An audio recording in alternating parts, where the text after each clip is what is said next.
Hi, ladies and gentlemen. My name is William Nemec. I'm asking that the residents of the state of Alaska hire me for the U.S. Senate for one term. I own a small business, a trucking company, and I'm a farmer out at Colby Ag Project. And I've done 2 terms in the Denali Barrel Assembly. I've had quite a bit of experience with this. I ran in 1996 for the House, and I'm running because of my love for my country and the dire position that our country has become. Our Constitution is being destroyed, and our way of life is being ruined. And I'd like to go over some things and explain my reasoning. The Constitution is a solid law. It's a basic foundation of a republic, our republic. And at this time, the politicians in Washington, Republican and Democrat, are thinking it's a cultural icon, and they do not regard it as law, and they violate it a lot. And this is getting us into a lot of trouble. And I ran for Congress in 1996 and explained the dangers of FEMA and how it was unconstitutional. There wasn't a real uprising for people to get involved and to see what was happening, because they weren't hurting yet. And I was a little bit advanced in my hoping to see a better response from the public. Now, we're facing the same thing in our history that we faced before, except at this time we're facing it in a much more powerful stance, in which we're losing our rights extremely fast. Now, I teach a program called American Workbook, and I've been doing this for a while. After I ran for Congress in 1996, I realized that our problem is that we are not educated, that we do not see what is happening within our government and why we are becoming into the condition that we are today. And so I started working on this project, and I teach a class. I go to businesses, I go to homes, I go to public places. I've even taught them in restaurants. And what I do is I show people Marx and his life and Engels and how they've affected the whole world. And I start out at the beginning with Marx, and I show that he was rebellious, and that he was had a Jewish background, but he was extremely rebellious against religious absolutes. He was what I would call a man that hated God. And then he found a way to, with modern science and philosophy, to make a structure of government that can work mathematically correct without the presence of absolutes. And then when he pushed this off onto poor peasants and people that were hurting, it was very easy for him to get followers, because people were desperate and they would reach at any means they could to better themselves, because they were essentially starving. And this philosophy got growing and bigger and more popular with the higher education systems. Engels was an industrialist. His family had a lot of money. And when Marx implemented his ideas, he got into trouble, and he was kicked out of Germany and out of France and out of Belgium. He ended up in England. And then at this time, he realized that he would he was living on the lam, and he realized that he'd have to stop this or he would have nowhere to live. So what he did was he became a newspaper reporter for the New York News. And when he became a reporter for the New York News, he started building a Marxist cell in the United States from Europe with his teachings and his philosophy. And he worked with the higher education circles of influence. And he built himself his system larger and larger. He got people to listen to him. Now, he was a major threat in Europe, and but people caught on to him, and then he was pretty much shut down. I mean, he would be taught as a subject of interest, but he was regarded as a Marxist. Well, he wasn't called Marxist at the time, but he was regarded as a socialist that was just causing an upheaval for his advantage.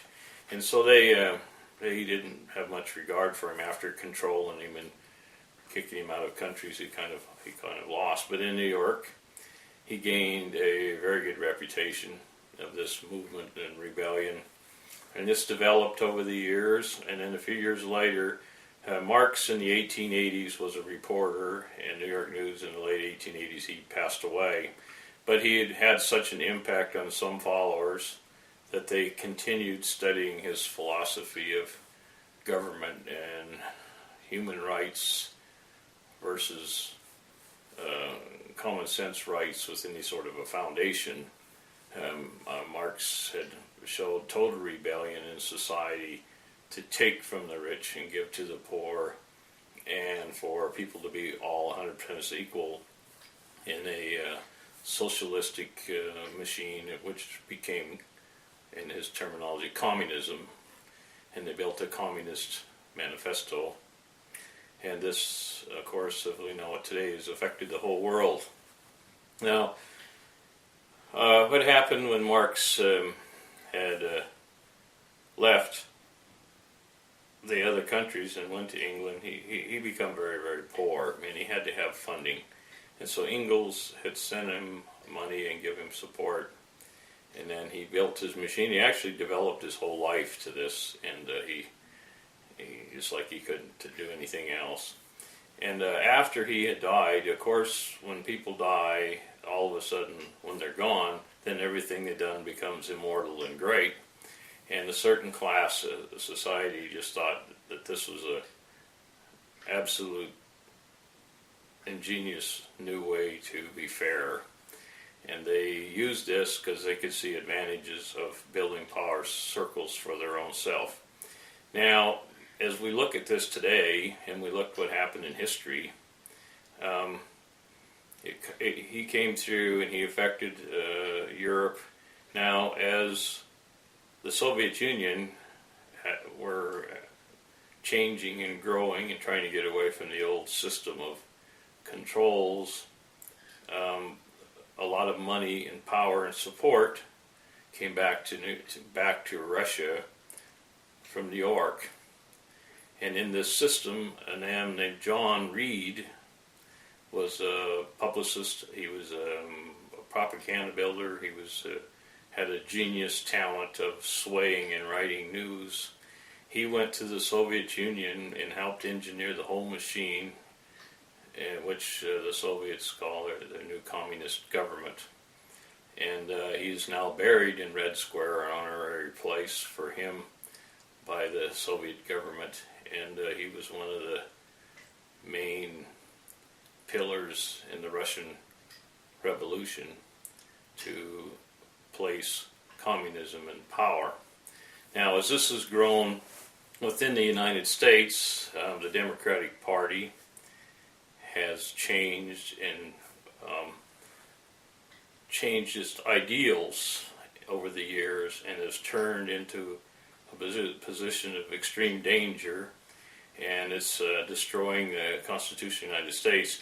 Now, what we have here is, for instance, in my family, my grandfather was a superintendent in the CCC, which was a private workforce that Roosevelt had made to help the economy and help jobs. And my aunt kept the payroll. And the Democratic Party in my family had been strong for many, many years. And it's like anything else. If you see your ancestors and you're proud and you have pride in your family, you support this. And I'd like to reach out to you that see this movie to look really close at what the Democratic Party has become. Now, there's no way that I would ever support the Democratic Party as it is now. This is extremely dangerous, and they have some views of They want to build a communist oligarchy, really a Marxist system in which certain peoples maintain power. Now the Republicans are in this right up to their neck. We don't really have a two-party system anymore. And now that you see the Tea Party movement, this is the reason that I'm becoming active again, is looking at what happened with the Tea Party movement. This Tea Party movement is an absolute miracle.